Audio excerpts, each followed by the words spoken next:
once we understand how our beliefs are not just influencing our own mindset and our confidence, but also the type of trainer that we are, the type of horse owner that we are, and how that all feeds in, I see a much better life for the horses.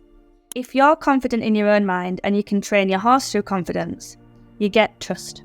Everything that the horse does on the ground will reflect how it behaves under saddle. It's amazing when you watch a horse work from the ground, how corresponding that behaviour is to how they react under saddle. What sets you apart? What were you doing differently, and what do you do differently now to support people mentally and emotionally as well as physically in the saddle?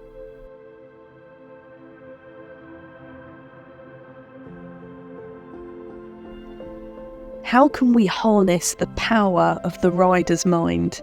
Confidence coach Alex Fleming knows all about building a resilient mindset after experiencing 2 traumatic events in her life. She knew that her only way back to confidence with her horses was to learn how to master her way of thinking. Do you need help after an accident, or do you need to make changes to unhealthy mental habits that you've got stuck into? Let's jump in, shall we, and find out all about the inner workings of our brains and how we can strengthen our mindset in and out of the saddle. Alex, welcome to the Curious Equestrian podcast. Right, thank you so much for having me. Now, before we dive in and hear all the tips and tricks that we can harness ourselves, take us back to that moment where you lost all your confidence and you didn't know what to do. Yeah, so I mean, it's a conversation that could take a whole night in the pub, to be honest. But to kind of give you a little bit of backstory, so I was coaching and riding professionally in the industry. I wouldn't have described myself as a super confident rider, but I was quite happy with producing horses from kind of straight from the field to getting them to their first events, doing a lot of young horses. Worked in racing for quite a long time, so a lot of the horses that I had were maybe either just young or they were slightly complicated, and that was the day job. So you can imagine confidence in some essence was part of my bread and butter. And I had a homebred horse actually who I'd kind of carted around the country with me. We had a horse I kind of waited till I was 16. We got this horse, Elsa she was called. And I can still vividly remember her kind of turning up in the trailer. My dad came outside school and was like, she was coming home. I'd waited a long time for her. And in the end, we didn't know what we were doing at this point. And we'd ended up with a buy one, get one free, which was a foal called Baby Jack, who I then carted around the country with me to various jobs. And it was that particular horse that I ended up having the accident on, which kind of turned my world upside down, if you like. So I won't go into the details of the accident because I think it's probably not something that the readers need to hear if they're lacking confidence anyway. But the kind of gist of it was that we had a road accident and we ended up losing that particular horse. And for me, I didn't feel the effect initially. I was my usual style I'd broken bones in the past. I'd had hospital visits in the past, as you can imagine with my career, but that particular incident started to have an effect on me that I didn't see coming. So the next day after the accident, I'd gone eventing. I'd taken 2 clients' horses out.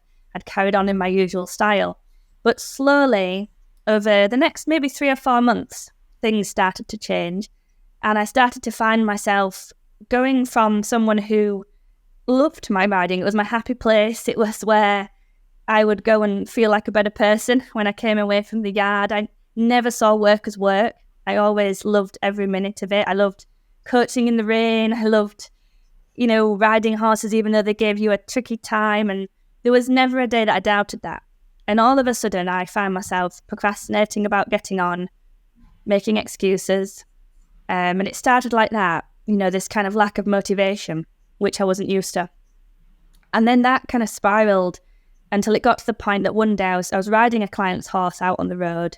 And my life involved a lot of that, driving to people's yards, freelancing, taking their young horses out hacking, maybe boxing them up, taking them to competitions.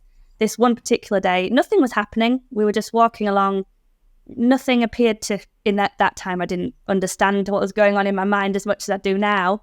I understand, the practicalities of the horse and the horsemanship, but not particularly my mind. And it felt like nothing triggered it. And I ended up in a full-blown sort of panic attack on the road. I had to get off. I had to lead the horse back. Obviously, that was not a great thing to have to tell my clients. And all this time, I'd not said a word to anybody. So I'd carried on turning up at the yards. I'd carried on, I suppose, partly because it was money, but also because it was who I was. It was my identity. And to kind of admit that this wasn't working anymore felt like leaving part of me behind. I'd kind of left school to pursue the horses. I don't come from a horsey background. And so to kind of admit that this maybe wasn't going to work was huge to me on so many levels. Not just because I was passionate about it, but because I went against the grain of what my family wanted. I'd kind of put everything in my mind anyway at the time at stake in a way. And it really felt like, I don't know if I can do this anymore. And I still didn't really say a lot to anybody at this point. But I decided to start trying to invest in some help, as you do, and kind of tried to stick to that. Got to do something about this. Don't wallow in a hole. Come on, let's get some help. But what I found was there was a gap between coaches understanding really what I was going through in that moment. And I will admit, to be honest, as well, that I don't think I understood. So I taught a lot of clients at the time who lacked confidence. It was a theme, especially amongst kind of B80, B90 riders, that kind of thing. And I felt like I was an empathetic person, but it wasn't until I was in those shoes that I thought, I really understand how debilitating this is. When you practically know what you want to do, it's not a skill set problem, but the mind was getting in the way. And a lot of the coaches that I went to, and they were great coaches in their own right, don't get me wrong, but they didn't understand that, yes, I could do it, but putting my brave pants on wasn't going to work. I then started to look down the mindset route, and I spent a lot of stupid amount of money trying to get this right. But the problem was the understanding of the mind wasn't matching what needed to happen practically with the selection of horses that I had in at the time. So I thought, I need to go off and become the coach that I need, essentially, for myself. And that's how this journey started. So I went back to university, went and did my psychology degree, and it went from there. I went into becoming an NLP coach and practitioner, trained in hypnosis, timeline therapy, and kind of threw everything at it for myself. And then was able to amalgamate that understanding of the mind with what I was doing on the back of the horse, which for me was so important because the two were not matching up.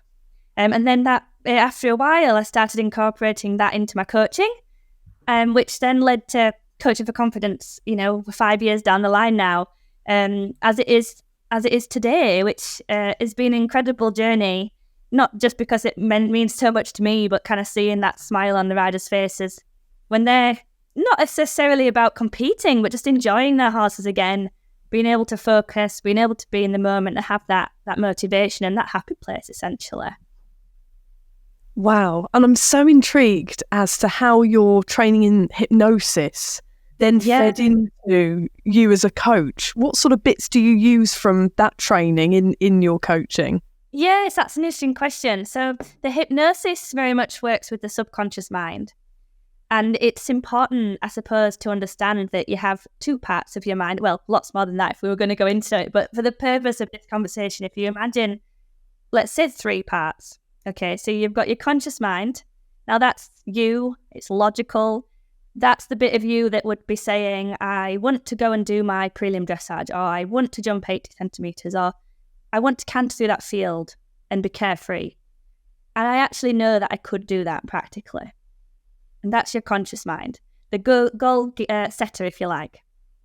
Then you've got your subconscious mind, which is a different entity altogether. And it's important to know that that part of your brain is very primitive. And it's driven by a need to keep you alive, essentially. And it's not logical, and it's highly emotional. If you imagine that advert, have you seen you're not yourself when you're hungry, the Snickers advert? That is me! That is me! I love that example. So that is like the emotional center of your brain in its full flow, when it's a little bit stressed and you just can't act like yourself. And that same reaction, yes, it can happen when you're hungry, it can happen when you're tired, but it can also happen when we're stressed, when we're fearful, when we're nervous. And it's that same feeling when you just can't act like the person that you are, essentially. And that's your subconscious mind. And then that's driven by what I'd like to call, I suppose you call it your storage system. So your memories, your beliefs, anything that's happened to you, things people have said, things you say to yourself, that's a really important one. And that all feeds in then to how the subconscious mind is perceiving the situation in hand, whatever that might be, whether that's the horse flicking its ears a little bit, whether that's the jump that you're looking at, and whatever's there in front of you causing the reaction you do or don't want. And the hypnosis was really interesting for me, not just being able to deliver the hypnosis to the clients, but developing that understanding that actually when we start talking directly to the subconscious and we understand how we're influencing that, not just through a hypnosis session, but through what we're saying to ourselves during a session, what the coach might be saying to yourself. So I'm very conscious now of how I might suggest somebody does something.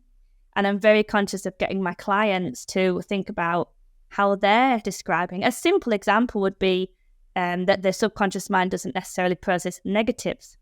So saying to yourself, I want to sit up rather than don't put my shoulders forward would be a really simple example of how that might infiltrate into a session. Another way is making sure that the riders are engaging their conscious mind. So if you can imagine, you see a rider, maybe they've jumped their nice course at 60, you put the jumps up a bit, you see their adrenaline levels go up. Now I have that awareness, so you think, okay, they're going into their, kind of emotional parts of their brain, giving them some tools in that moment to just re-engage what you'd call the rest and digest system. Re-engage those parts of your brain which are able to think clearer, not forget the line, not make rash decisions before they set off, is another example of how it might infiltrate a session. Is that making sense? Yeah, that makes a lot of sense. Alex, I wanted to ask, thinking about that subconscious mind, is that why we struggle so much? Because essentially it's our innate ability to try and survive. So we have a fall or we have an accident on the ground, and then it's our brain, our mind telling us actually to stay safe. We need to avoid jumping. We need to avoid galloping through a field. Are we then trying to actually fight against our survival instincts? In a way, yes. So it's important to understand your subconscious mind. It doesn't differentiate between a real fear. So let's say lion chasing you down, real fear, run away from that. Or something that's a perceived fear. So this is something that we've decided is fearful. And we might not agree with that consciously, but if your experiences, if what you have told yourself about that thing, what others have told yourself about that thing, leads your subconscious to believe that is fearful, that's exactly how it will treat it, just like a real fear, which essentially is good. It's a good thing, for example, that we know to look both ways, or to get out of the way for cars speeding towards you, that kind of thing. And then, if a horse puts its ears back quickly, to move out the way if you stood behind it. Sometimes it's good to be able to react like that. And you do need that reaction. But it's understanding that when you're feeling a fear that you don't want to feel about something that rationally you can do, and actually it's starting to hinder you, that the most likely reason is because your subconscious is perceiving it as real. And what you've got to think about is, why is it perceiving it as real? What has led me to, on a subconscious level, think that this is a real fear? So if you imagine two riders and they both take a fall. Now, one rider, let's say before the fall, they were really, really confident in themselves.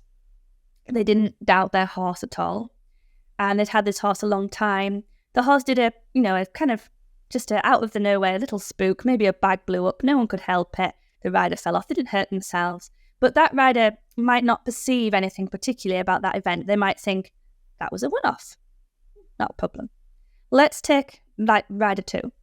And let's say that this person has bought a young horse. Quite a lot of people are telling them that they shouldn't have bought a young horse. It's not done anything wrong up to this point, but that's what people are saying. It's starting to feed into this person. Oh, am I good enough for a young horse? They're already thinking this. Let's say it's also an ex-race horse. And there's a lot of people that say, oh, is that the right decision? Again, it's a lovely horse. It's lovely tempered. It's not doing anything different practically to horse A, but these things are being fed into this rider. Perhaps this rider came to riding later in life and they've got some beliefs that they're saying to themselves around that as well. Maybe they're saying, oh, if only I'd had those experiences that other people had had at Pony Club, and maybe I'd be more experienced. And maybe they believe that on a core level. They don't say it out loud every day, but maybe they think it. The same fall happens. It would be very easy for rider B to think, oh gosh, this confirms that maybe this horse is too much for me. And it might have been exactly the same fall, but the perception of the fall can be quite different depending on where that rider was in their mindset, if you like, before the fall took place. Is that making sense? Yeah, it's really interesting.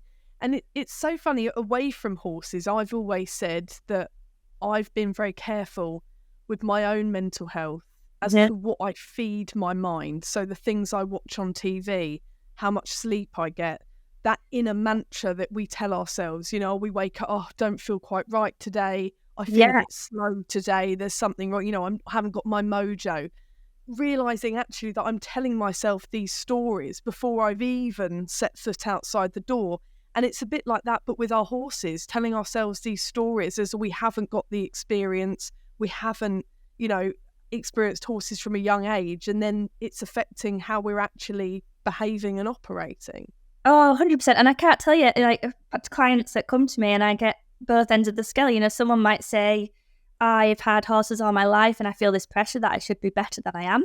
Someone else might come and say, I feel like because I came to riding at 40 that I've lost so much. And it's only the story we tell ourselves. Like you say, it's what you decide, and you do have control over that. What you decide your soundtrack is going to be, if you like. You know, what's the story that you're going to play out for yourself? And something that we, in sports psychology, we say it's been at cause. So you're going to take full responsibility for where you're at. And that doesn't mean blaming yourself for stuff. It simply means this is where I am. I'm not going to compare my journey to anybody else. I'm only going to look for that forward solution.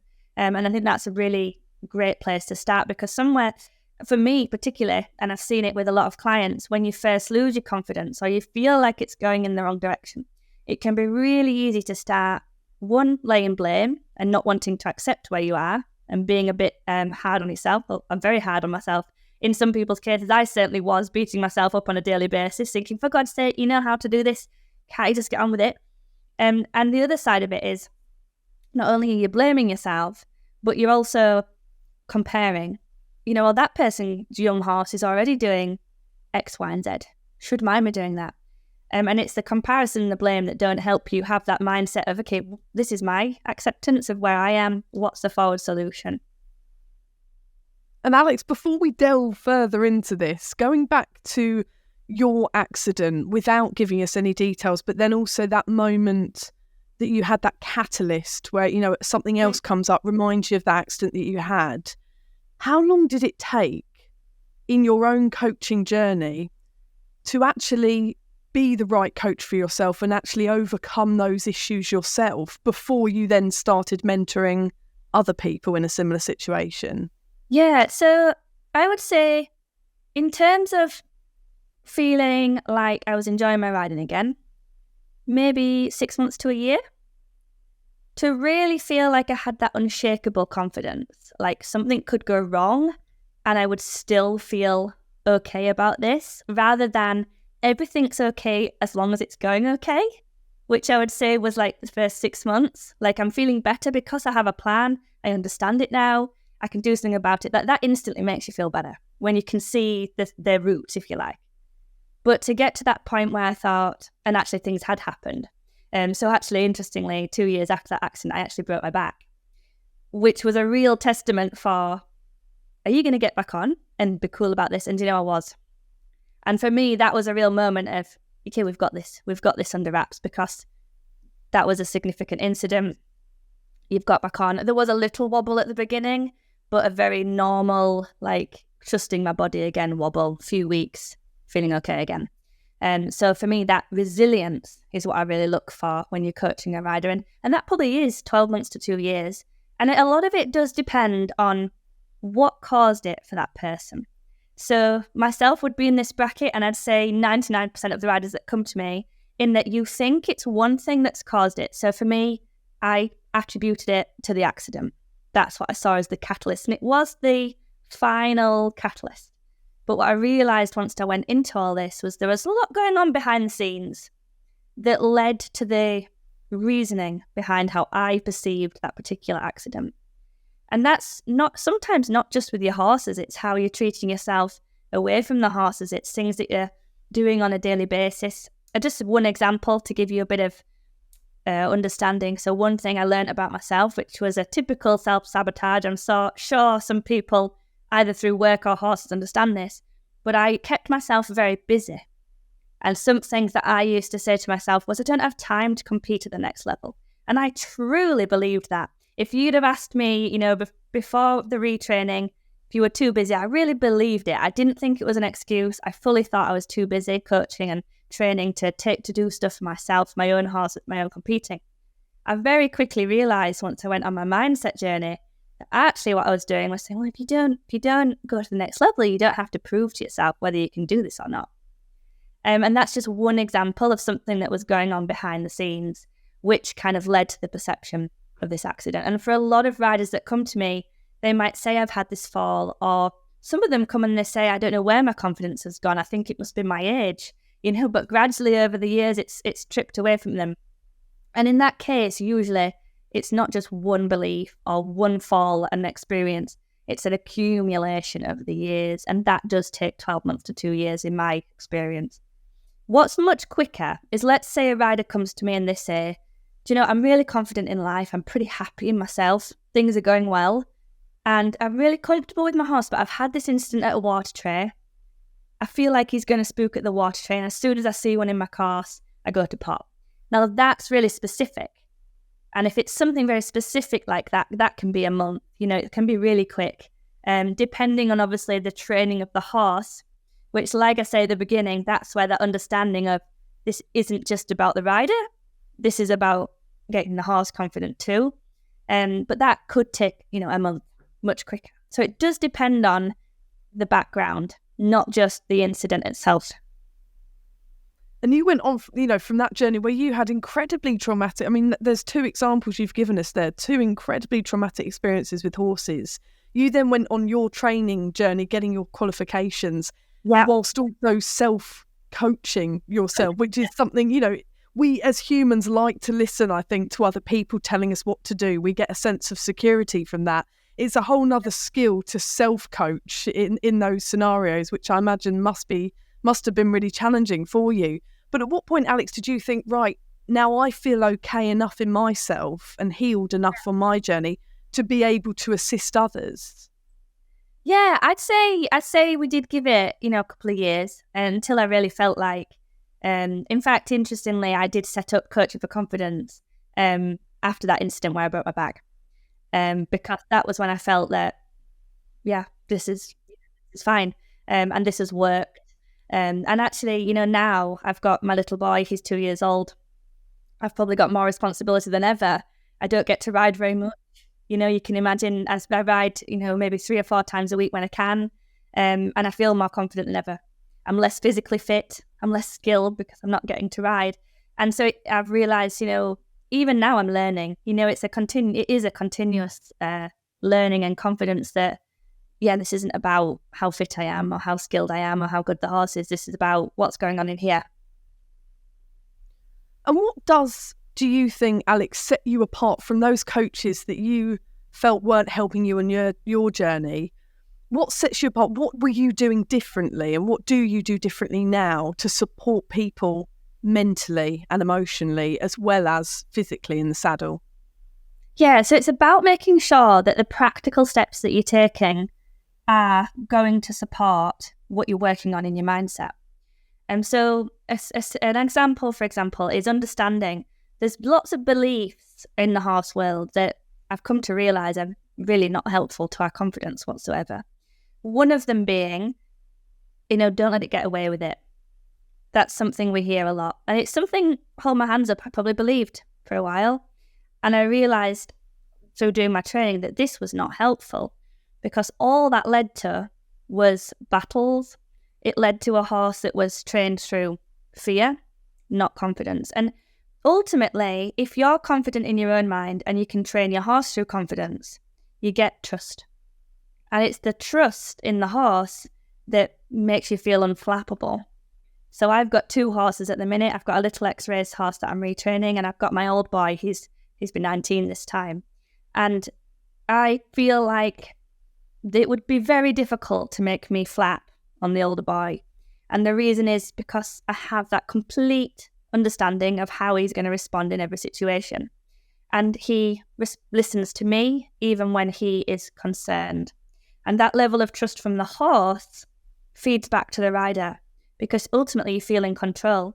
If they're going to listen to me when they're scared, well, I'm in control. And as human beings, we have an innate desire through evolution to be in control. We can't help that. And that feeling of control makes you feel so much safer. So just something like that, training for trust rather than training through fear. And a lot of the time, I don't think riders, well, they don't mean to be training through fear.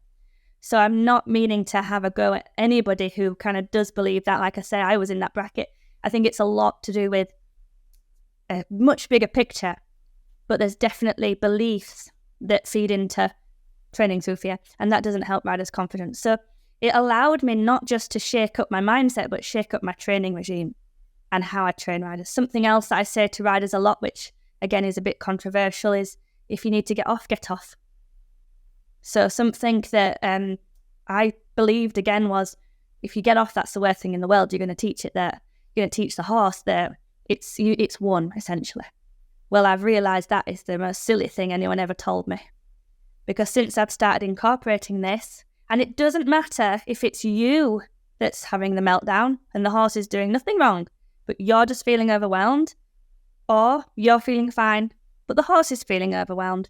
Being able to get off and work the horse through that thing from the ground is absolutely invaluable. Because once the horse sees from the ground that it's okay, and you get to observe the horse doing it well, again, you'll think, okay, you can do that now.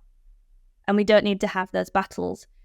And if anybody's listening thinking, well, I can't do that because if I get off, my horse isn't going to behave from the ground, I would be saying to that person, that's where I would be starting your training.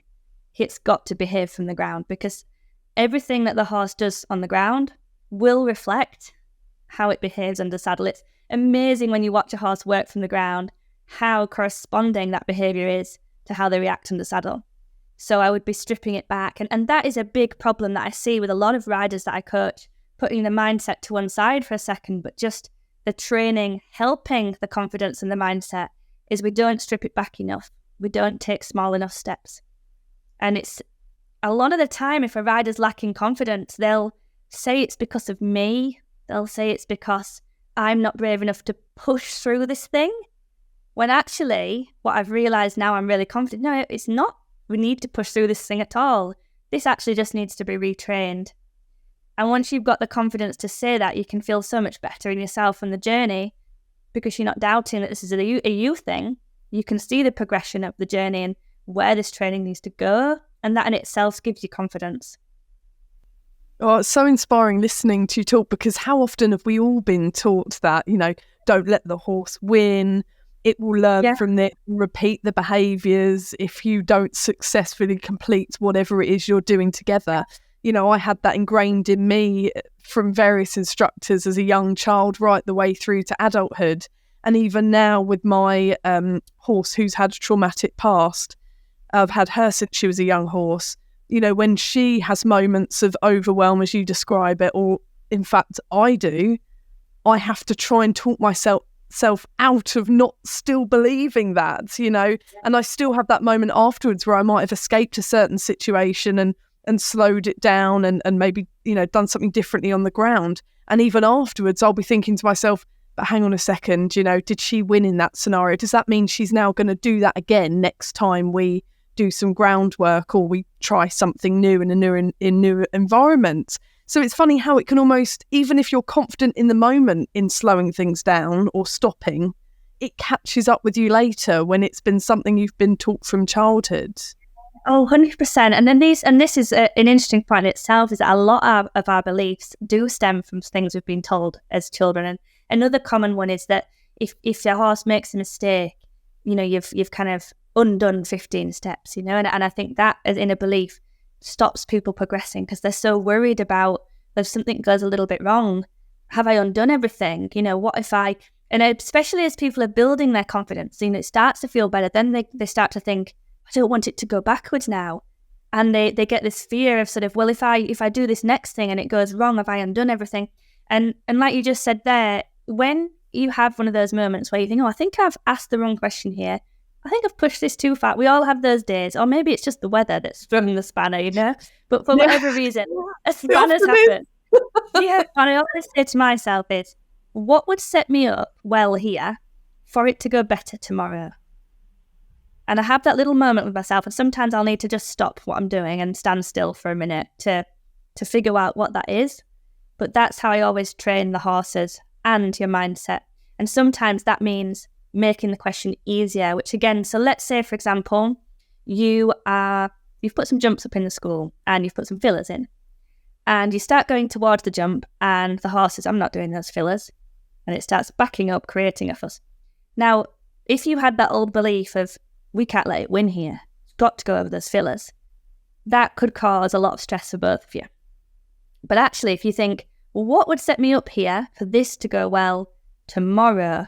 Well, that would probably be getting off the horse, putting the fillers to the side, putting the pole down, leading it over a few times, then jumping, but just with the fillers to the side. And then tomorrow when you come in, it'll probably go through that cross pole with the fillers to the side straight away. And then at the end of that session, you can put the fillers in. And that will it'll feel, and it can really feel like you say, like that kind of cognitive dissonance when you've been told one thing, but your progress will actually progress because you're allowing yourself the time, which feels totally backwards, but it does progress things much quicker. And how in those moments where you are slowing things down or stopping what's happening to take back control of whatever's happening, how, Alex, can you put aside those childhood teachings or those childhood comments that then run riot in your head and sort of haunt you even afterwards? Yeah, so there's a couple of different things we could say about that. One thing is awareness of it. So hopefully just from having this conversation, you might think next time you get on your horse tomorrow, oh, I'm going to be a bit more aware of that. And something I like to do is get riders to have a little kind of personal brief in their tack room. So kind of write down things that matter to you, because we'll all have things that stress us out more, whether that's somebody coming down to school to watch us. For some people, it's very much concerned with their particular horse. We all have different triggers.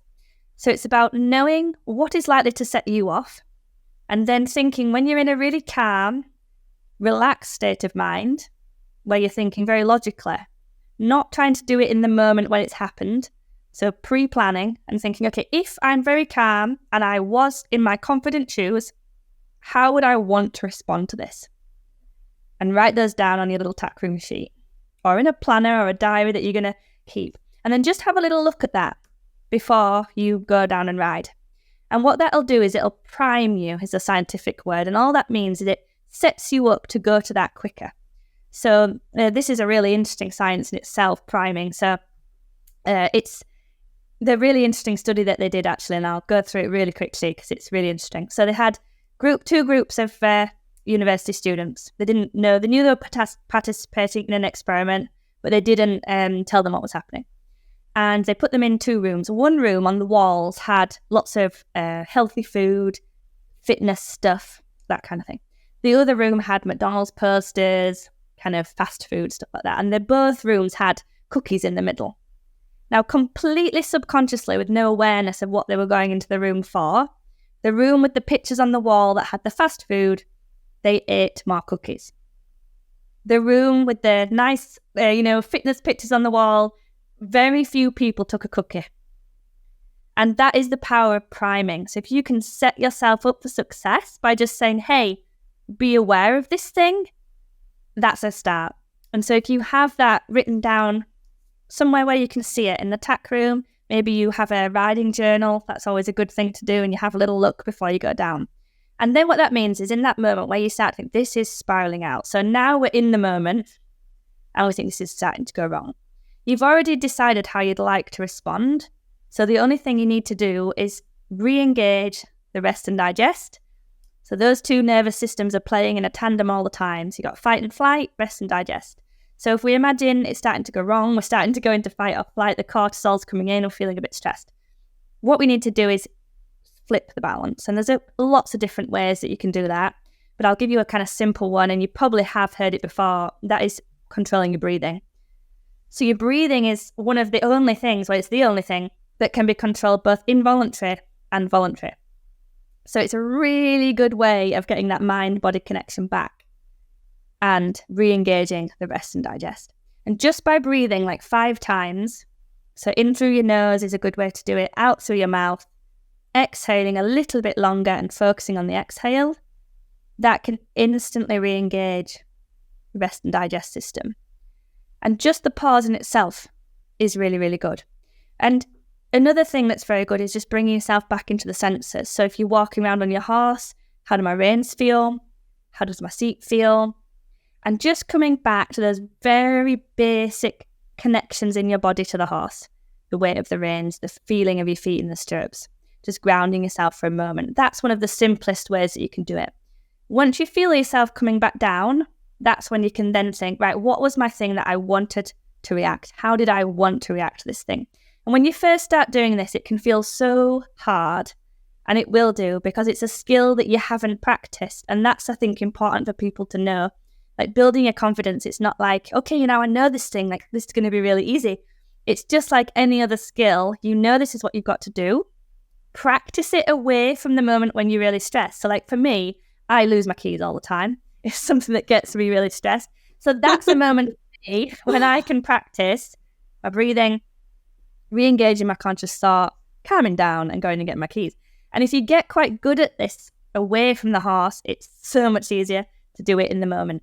But every time you do it, that time frame between what do I need to do becomes quicker and quicker and quicker, until eventually what you've done is you've redirected the habit loop and you're doing something else habitually.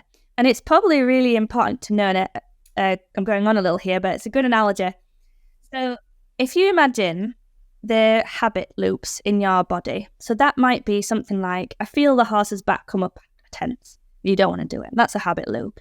Or the canter feels a little bit forward. I start to take my leg off. It's a habit loop. So you're responding to a stimulus that the horse is giving you, but in a way that you don't want to, and you want to change it. Now, if you imagine that habit loop, let's say me and you were going for a walk, and it's a lovely wood, and it's got a lovely bark track. We could be having our cuppers in our flasks and having a chat. It's so easy, just walking along. We've got our lovely, our nice clean trainers on. It's just a bit mug, by the way. And it's just all so easy. Now that is like the habit loop that happens automatically. Just no effort for your brain, straight down. Now the first time you do what we've just said, you take your pause, you purposely engage the conscious brain, and you act in the way that confident you would act. That's like us deciding, we're going to go off the beaten track today. We're going to turn right, and it's like brambly, there's nettles, there's like, it's not easy. Suddenly you wish you'd got your wellies on. And it's really... I've been told there's an epidemic of adders this year as well, which has made me more nervous of cross-country trekking. So that's also racing through my mind. There's adders in the grass, everything. And we're going down there. And you can imagine the first time, like, that's really hard. But if you did that, like every day for a week, when we did the same walk, that second path would start to look a bit more trodden down.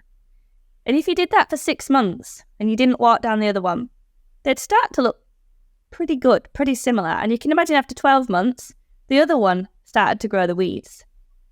And the new path looks better. And that's exactly what you're waiting for happening in your brain. So just like your brain is a muscle, just like building a bicep, you're building new connections in your brain, just like walking down that path. And it's important for riders to know and be kind about this as well, that when you're building that new path, the old path still looks pretty good. So if you have an off day, triggered by something. Maybe you're doing really well, but then a new horse arrives at the yard and your horse is a bit unsettled, and suddenly you think, why can't I deal with him today? Well, you can't, because the situation's changed. He's a bit more stressed, and it's okay that you went down the old path today. So long as you're aware of it, you're kind to yourself about it, and you can do the new path again tomorrow. And that's also really important. Oh, that's so refreshing to hear you say that as well, because I think we all forget, particularly in, as you've mentioned, quite a critical and competitive equestrian world and industry. Yeah. We aren't kind to ourselves. We are really harsh, aren't we, on our behaviours, our thought processes, our actions, and it can be really difficult. So as a foundation for where we begin, being kind to ourselves is a great place to start. And yet it sounds so easy, doesn't it? But it's probably one of the most difficult things to harness in those moments. Yeah, and you know what? If anybody takes one thing from this episode, that is the most important thing that could change your confidence journey. Because as human beings, we have something called negative bias, and we are wired up that negative events, negative things that are said to us, they have a greater impact on our psychology than a positive thing. We're wired up that way. So it's super important that you make an active effort to notice what's going well. And the irony of it is, and a lot of people, when they want something to work, and when people come to me, they're so desperate for this to work. They plow everything into our horses, do we? Our money, our time, our heart and soul. So when it's not working out, it's just like a desperation. And that can lead people to be very critical of themselves. But the irony of that is that every time you do that, you say that wasn't good enough. Why can't you just get on with this? You know what to do. You're actually lowering your self-esteem on a subconscious level. You are adding to that storage system that we said feeds the subconscious and telling it you're not good enough. Every time you're too critical. And that means you get in a cycle of, I really want to do it, but I'm telling myself I should be able to do it. I'm lowering my self-esteem. My subconscious is just getting stronger and stronger in its belief that we're not good enough for this thing. So I think when I say to people, you've got to be kind to yourself, they think, namby-pamby, I want this to work. And actually, it's not just me being a nice person. It's absolutely essential from a scientific perspective that we are kind to ourselves. And again, when you first start doing that, it can feel really icky, and it can feel, and something I'm hit with all the time, I don't want to sound big-headed, or I don't want to sound full of myself. And I always say to people that... a British thing to say as well. I'm sure our American listeners will agree that actually we need a bit of that sort of American dream mindset, don't we, over here? The backer of the underdog and all that. Interestingly you say that. I actually worked out in America for a while, and it was one of the things I came home and said was like, these people are better at being positive about themselves. So I do think there's a cultural element to that as well, 100%, that we feel we need to stay a little humble. It really is. Now, Alex, as someone with your experiences, you've shared with us some major traumas that you've been through with horses, and you've been able to overcome them. And with that in mind, alongside your coaching training, how can we harness the power of our minds to get through major traumas like accidents in the saddle, on the ground, to then get back to doing what we were doing? Yeah. So the first thing I would always say to people is have an acceptance of where you are and be kind, as we just said. And that's always the first place to start. So it's very easy to keep thinking like, I was doing this, or I should be doing that. Instead, try and center yourself where you are. And there's always something to be grateful for in every situation. And gratitude is a brilliant place to start. And it can be really hard to find that gratitude. I mean, I tell you what, it took me a long time to find any gratitude in the situation that I found myself in. But it is a good place to start. And once you can accept and you can see that actually there is positives to take out of this, there is still things that I can be grateful for, it can start you on that road to recovery. The next thing is to, once you've done that, you can accept where you are now, then you can start to build the stepping stones. Because what I see too many riders doing is, this is where we were, we've had a blip, we try and stay here. Because we're not fully accepting that actually, like practically we might be here, but our mindset's now here. So you've got to meet the mindset where it's at. And as soon as you do that and you say, well, do you know, let's say, for example, I've been jumping 100. I've had a blip. They keep trying to go out at 100 and they keep saying, it's just terrifying. I'm not enjoying it. It feels awful. My horse is stopping because I'm not being positive, and it's just this cycle. And once they go, okay, let's go back to 70. Oh, now I'm doing 80. Oh, now I'm doing 90. Oh. So that's definitely a really, really important step. Start where you are now and be really confident that the back step is actually a big forward step. And the minute you accept to do that, I'm going to start with the groundwork, or I'm going to bring the size of the jumps down, or I'm going to come away from competing for a while. You will get back to where you want to be so much quicker than if you keep beating away at where you are, not enjoying it. And something I like to say to riders is try and have 80% of what you're doing with your horse is in the comfort zone. It's fun. It's nice. It's just something you enjoy doing. Yes, you might be training and working towards stuff, but it's not stressing you out. And then 20% of that, the other remaining time, can be coming out the comfort zone a bit. But it's not allowed to go into what I call the fear zone. And that is where it's just unenjoyable for both parties.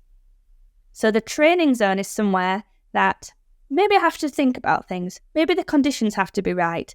Maybe sometimes I don't feel like going in that zone, but I can do it and it's doable. But that's only 20% of the time. Yeah, so, and that could be over the span of a week, or it could be within one session, depending on your workload and how often you get to ride, and it has to suit the individual. But as a rule, try to be looking at that. Like, am I actually doing stuff that I enjoy with my horse? Or am I trying to like plow through this every single day? Because again, all you're doing is confirming that this isn't fun. There's nothing enjoyable left about this. So that's another really important thing. The third thing I'd say then, when you're thinking about your mindset, is start to note down and actively change your focus onto what went well. Because it's really easy to focus on, I don't want to lean forward when I'm scared, or I don't want to close up and not put my leg on. But focus on, what do you want your brain to do? And again, that comes back down to that thing of knowing what would confident you do in that situation. And once you know what that is, it's so much easier to go to it. And to really get in touch with, if you were 100% confident, and a lot of the time this spans away from just on the horse, but how would you talk? How would you walk? How would you describe yourself? So I'll give you a common example. Like, riders will often go to clinics with me and they'll introduce themselves, and they might say like, hi, I'm Sandra, and I'm absolutely crap. And, I've been riding for ages. I should be so much better, but I'm just a wimp. And this is Barney, and he's amazing. And if I could just ride, then we'd be able to do it. And the horse gets all the credit and they just sort of beat themselves up. And something like that, and recognizing that about yourself. If you can change that so you describe yourself more positively, that will bolster your confidence. So don't try and do everything. So to the listeners listening, don't do everything that I've told you today, because you might be able to do that for a week, but you won't keep up with it. Pick one thing that you've heard from today, is what I would say to people, and change that one thing. Get really good at changing that one thing. So that might be speaking to yourself nicer. It might be describing yourself to others nicer. For someone else, it might be, I'm not going to ask for help from that person on the yard that I know I don't really need to ask for help from. There might be different ways that your lack of confidence is playing out. Get to know what they are and pick one of them that you're going to change. And then once you've changed that, you can change the next. And then rather than trying to change everything, you're just on this steady upward spiral. And that's the way to that long-term real resilience that we want.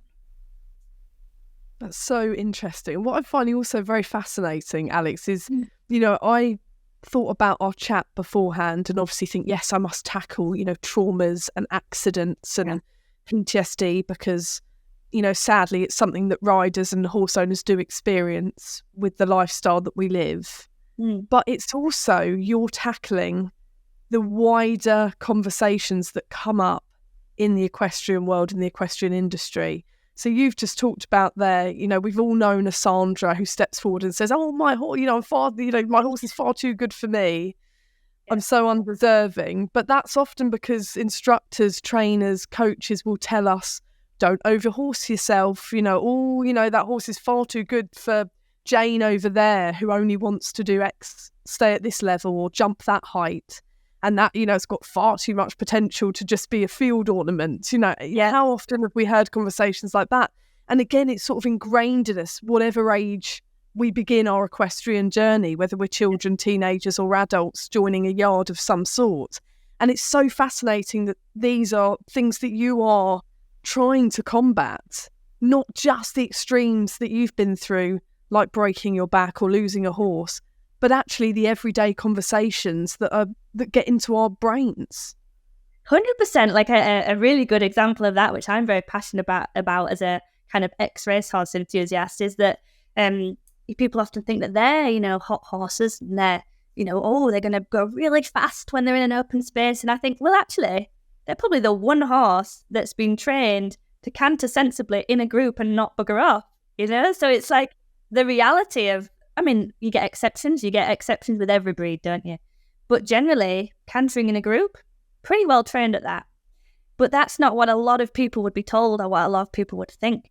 And that's why I would encourage you guys to just sit back and think, is this actually true? And start to gain an awareness of what is feeding that subconscious, because a lot of this is subconscious, isn't it? And a really interesting fact, which I found amazing when I first heard it, is that 97% of your day is just a reaction to something that's happened. It's just habitual. It's in the subconscious mind. And that figure is taken from kind of elite athletes. So the likes of me and you, it's probably way higher, which is so scary that it's only 3% of our day, maybe a bit less, that we're actually consciously in control of. And that is how much our subconscious is feeding what's going on. Scary. It is scary though, isn't it? Because there's a saying, isn't there, that, life can happen to us, and it's how we control that reaction. It is scary because you just start thinking about what might come at me during this day, what challenges will I have to face, rather than thinking, like you say, us humans, we like to have control over everything. Oh, I've got it all sorted. I know how to handle it all. I know how my life is going to pan out. But actually we don't, do we? And it's how we deal with that fact. Yeah, and I think a big part of it is to know that you can take back control. Once you stop and you gain awareness, awareness is always the first step. It's always the first place that I go to with a client. You've got to understand what's going on before we can start to make changes. And then you can start to take those little mini pauses in your day and think, am I acting in the way that I would want to with this situation? Or have I gone off on a spiral? Because it's not just our horses that stress us out. We live our lives now with kind of a fairly high stress level, even things like our phone going off all the time and, maybe emails going off. So sometimes it's all of those things that are not letting our kind of fight or flight completely switch off. And so sometimes by the end of the day, without even realizing it, we're already up here. And so just taking that pause is really important.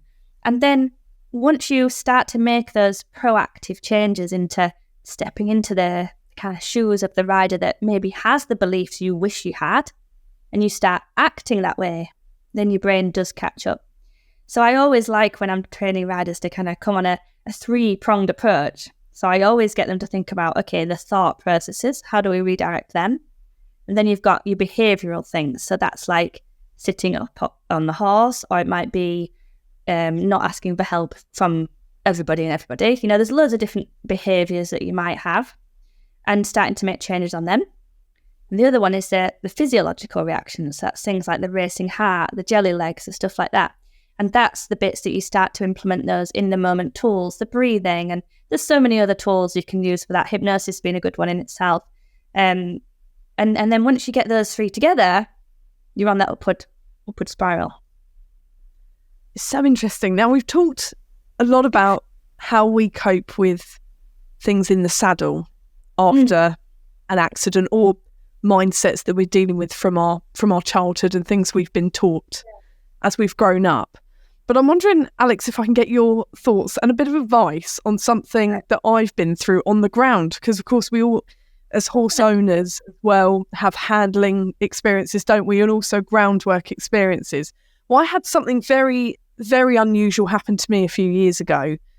And as you talked about with the trauma, at the time you didn't realise what effect it would have on your life. But even years down the line, it can still come up. I've got my horse Winnie, listeners will know if they've listened before or watched the YouTube videos before, that she came to us very troubled. She'd had a very difficult, she'd had 5 homes under the age of 5. She'd been beaten, she'd been manhandled, very difficult. Anyway, we enjoy doing loads of groundwork and in-hand hacking, and we have great fun, and we've built up the most incredible bond. But something that I couldn't foresee was that a few years ago, we kept her out in 50 acres with our little herd of miniature horses. And me and my mum would go and just walk amongst the herd, and we would, feel very free and very at ease without any worries. And there was one particular day, something spooked the herd, and Mum was standing just paces away from me, out of reach, and the herd were galloping around. It all happened in a very split instant, so I had no control over the situation, and Mum was out of reach, and one of the tiniest miniatures knocked my mum, who's only 5 foot tall, sent her flying into the path of my galloping 15-hand heavy horse. And in that moment, it was incredibly traumatic. I had no control. I couldn't reach Mum, so I couldn't grab her out the way. Winnie went straight over my mum at a full gallop. I was involuntarily screaming. I was totally out of it in the moment. And Mum went down. And in that instant, I have to say, and hopefully listeners won't mind me sharing this, but I thought my mum was dead. She wasn't dead. She's absolutely fine. But from what I saw, a galloping horse at speed went totally over my mum's head. And I thought, that's it, that's it, she's gone. And it was horrific. Mum was okay, pulled her to her feet, she had a broken collarbone and went to hospital. So all's well that ends well. But what I didn't realise is the lasting effect that would have on me. Now, I'm absolutely fine working with Winnie, doing groundwork, handling, because that didn't happen to me. But I find that now when me and Mum do our horsemanship together, I find I will just pull Mum out the way when there's absolutely nothing happening, in case, because I'm trying to foresee something that might happen. I'm trying to, there's a noise over there, Winnie might spook, let me get Mum out of her pathway. Or, something, the weather's changed, they all seem a little bit rattled, Winnie's got a wild eye sort of look about her. And then I sort of sweep Mum to one side. I'm obviously trying to control the situation that I couldn't do. But I'm finding it very difficult to actually find my way and get over it. Initially for the first 6 months, I would have visual flashbacks. So that is obviously the PTSD. I don't have visual flashbacks anymore, but I'm still trying to control Mum. Oh, don't go too fast with that wheelbarrow because Winnie will spook and run you over. Even if it's not conscious, I'm trying to get Mum out of the way. And I'm just wondering, Alex, how can I shift the last elements of that trauma out of my behaviours when I'm with Mum and Winnie, which is all the time because we share her? Yeah. So firstly, I'm really sorry to hear that happen. That sounds really traumatic. But thank you for sharing, because I'm sure it'll help the listeners. And you're absolutely right that what you're experiencing was PTSD. And I think it's really important, before we sort of go into what you can do next, to just be really kind with yourself in the time that this takes. So when we have a traumatic experience like that, it is just the same as a physical wound, except we can't see it. So if you had a serious physical injury, you would expect that to take time to heal. You would probably allow yourself that time, hopefully. Other people would be able to see it too, and would give accommodation for that and make special circumstances. When we have essentially the same thing but going on in our mind, it can't be seen. So it can be really difficult. Again, it comes back to that acceptance, to think, actually, this is something that's happened to me and I am healing. I am healing from this traumatic experience. And that's the first thing that I would say. It's not something that I would expect you not to have effects from. So that's the first thing. So well done for coming as far as you have. And the fact that you aren't having the flashbacks anymore is great, because that means it is going in the right direction. So hopefully, as much as you do feel you're responding in the moment to those, things where you feel you need to pull your mum back, those kind of things, it is still obviously having that there is some positive moments with you and your mum there, and slowly that is building that confidence back up, even if it still feels miles from where you were. The other thing that's detached from the horses, but it was someone you obviously love and care deeply about, which makes the effect of that incident more important, because it will have more of a effect on you, that thought of, and I don't want to upset you, but thinking, oh, I could have lost that person. Like, that's a significant thought, and one that's very hard to move on from. So it's not just it's not just the what happened, but it's the perception of that and the wider picture. So one of the quickest ways that you can recover from something that happened, which I'm not suggesting you do, but just so you understand where we're going with this, is exposure. So exposure to the thing that worried you is one of the quickest ways to overcome it. However, you can understand that a lot of people don't want to do that because it's scary and it feels awful, and it can, like for me on the road, you go right back to that moment, it's full anxiety and it's horrendous, and you don't want to feel like that because it's really uncomfortable. But what you can do is mentally rehearse those situations.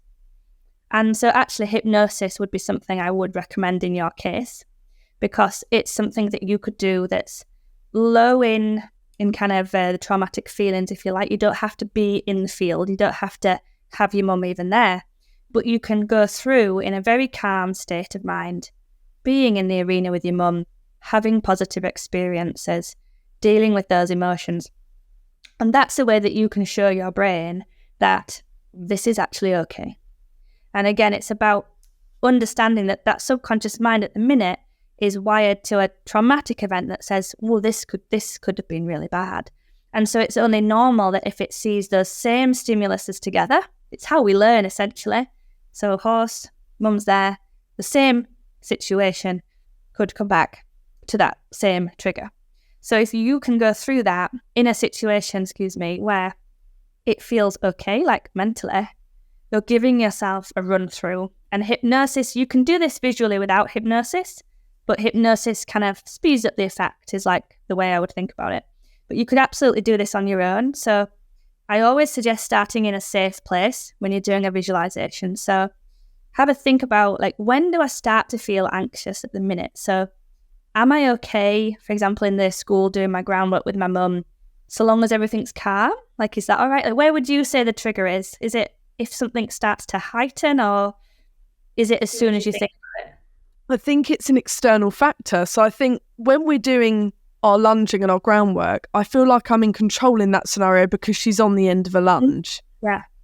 So mum could get out the way, I could pull her up, she might listen to my voice commands. I feel like that's a more safe scenario. We do a lot at liberty in the field, and that's something we've always loved doing.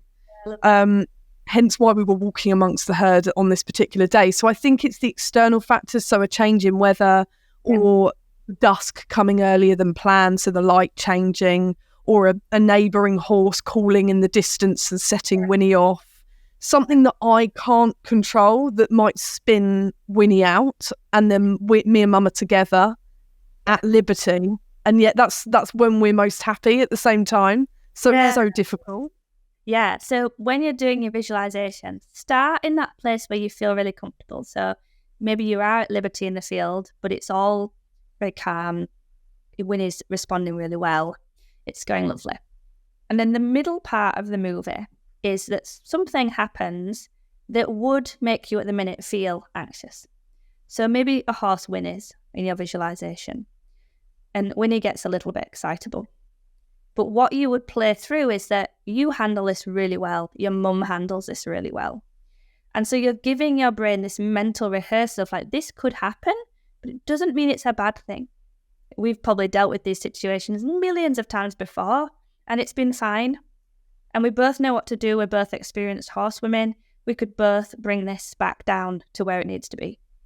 And give yourself that mental rehearsal. And the first time you do that and you literally visualize it starting to go wrong, you might feel the anxiety come up. But once you play it through and you come out the other side, you'll feel the anxiety coming down again. And always finish your visualization in a place where it feels really good. And that, again, is individual to you. So that might be just the moment where Winnie comes back to being really responsive, everything looks calm again. Or it might be actually we've come back to the yard, he's back or he's in the field now, we've given him a reward and we've gone back to the yard and we're having a cup of tea, and we're chatting about how it went. It might be there. But come back to your safe place. Where would you say that would be? That moment where you think, yeah, anxiety is 0 again, I'm really happy with how that went. Yeah, just sort of in the aftermath, I guess, maybe, giving her a cuddle after a session, or grooming her over the fence, or packing things down and kind of having that moment of chill with Winnie, me and Mum, when there are no external factors like storms brewing or anything like that. I love that. And ultimately, away from the visualization, you've touched on another thing there, which is that control. So we'll never be able to control those external factors. But what we can control is our reaction to them.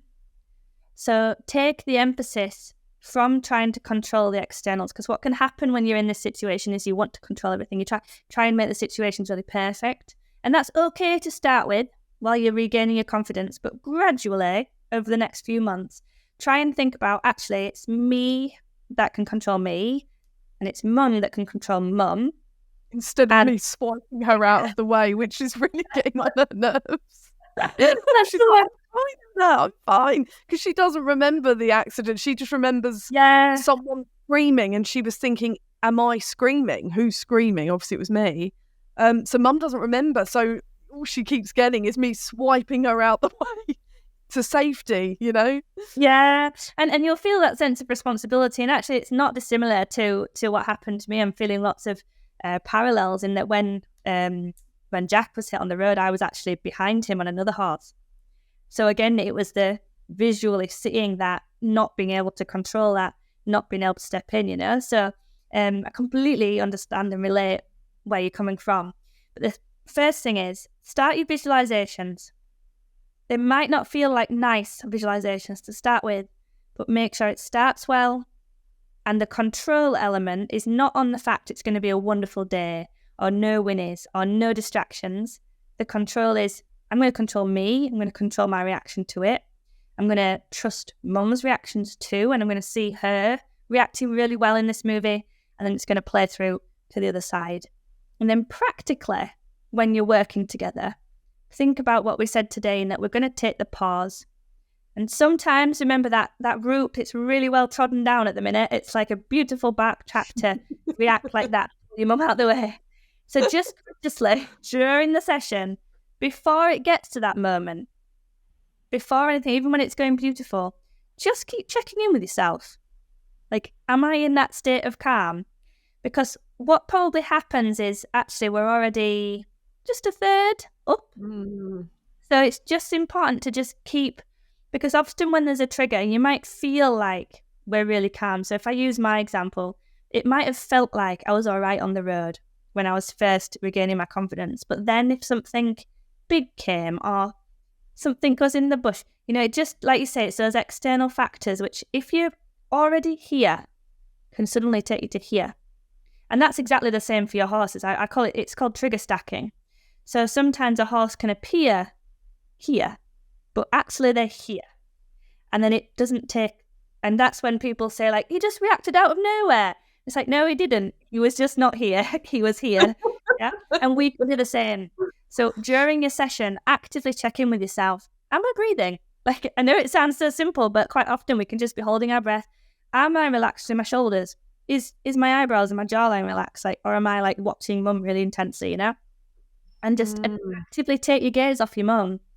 Like, actively make sure you're doing that before the moment when you go to grab her. Yeah? So checking in with yourself all the time, and then that'll mean that when that moment comes, we talked about that priming earlier, you'll already be on the case, you're already aware. It's just like if you're riding a horse that needed that support, you wouldn't wait till he's spooked. You'd be like, hey, I'm here. And then when he goes, oh, are you there? You're like, yeah, I'm ready for this. And it's just the same with yourself. So you're aware of that behaviour. We're not going to kind of ignore it and hope that it's just not going to happen. We're going to be actively aware of it in the session in a really positive way, where we're like, right, check in, breathe, take my gaze away from Mum a few times, practice doing that. Then if something happens and you notice a change, you'll find it a lot easier. Granted, it won't be super easy to start with, but remember, every time you do it, it gets a bit easier. You'll be able to just bring yourself back, take the pause. And at first you might be fighting against it to not grab her, but you might be able to stop it. And after, then you're like, oh, it's fine, I didn't need to. And it'll get easier and easier. Do you have any questions about that? Because I appreciate that's probably No, it's so helpful hearing the specific tips you've just given me, which I'd never even thought about doing, visualization, which is amazing, isn't it? Because you think you're doing okay on your own until you have the help from someone else saying, try this, and you realise, actually, I do need some external input. But also the tips you've shared with us throughout the episode, Alex, are so useful, because I think we don't realise how we are telling ourselves stories throughout the day.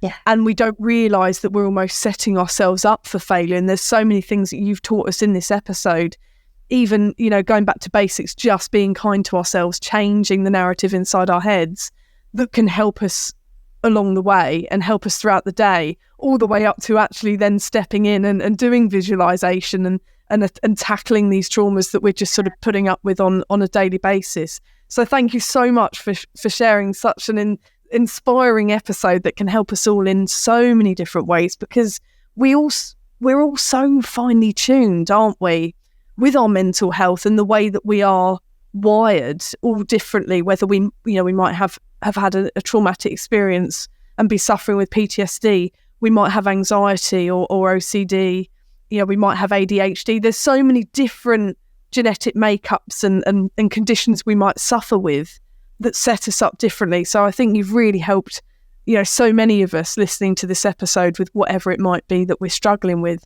Before you go, Alex, what are your hopes? Because we've talked a lot about the wider equestrian sort of commentary that surrounds us, whatever age we join the industry and the equestrian world. What are your hopes and dreams for the future, thinking about riders and horse owners' mental health?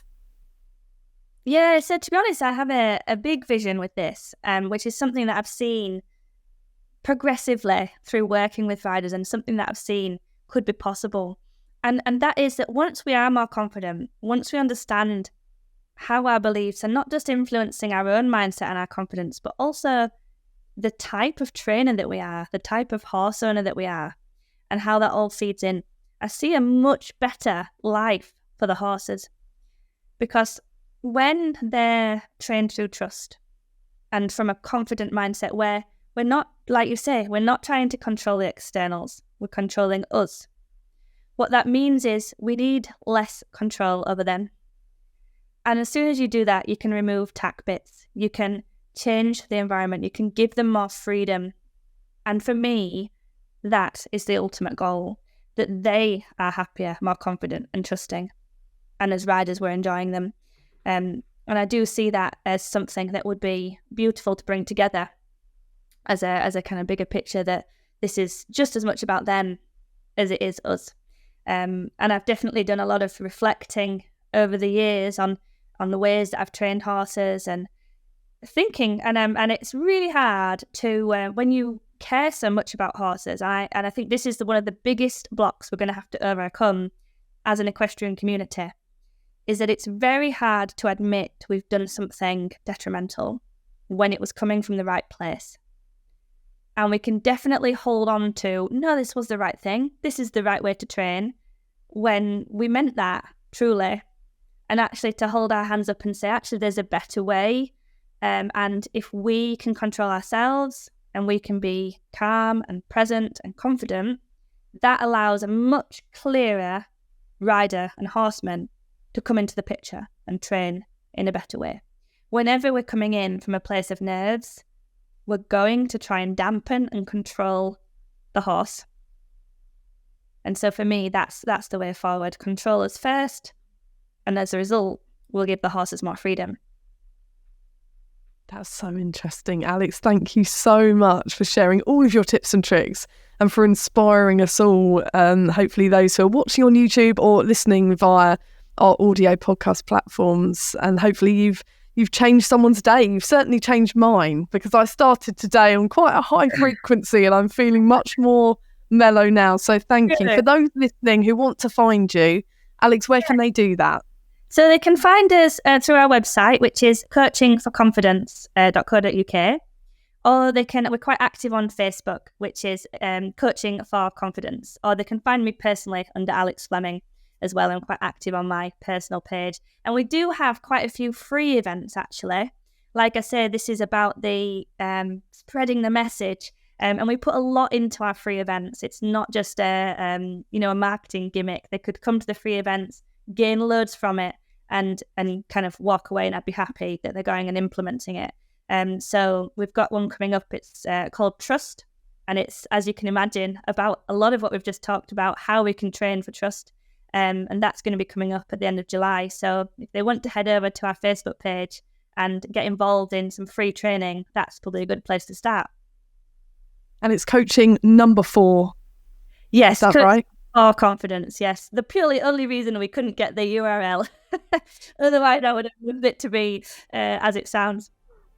Oh, that sounds brilliant. Go and find Alex on social media. Also follow us at the Curious Equestrian podcast. You can listen across all podcast platforms and, of course, on YouTube too. Thank you so much for joining us, Alex. Thank you very much for having me. It's been great.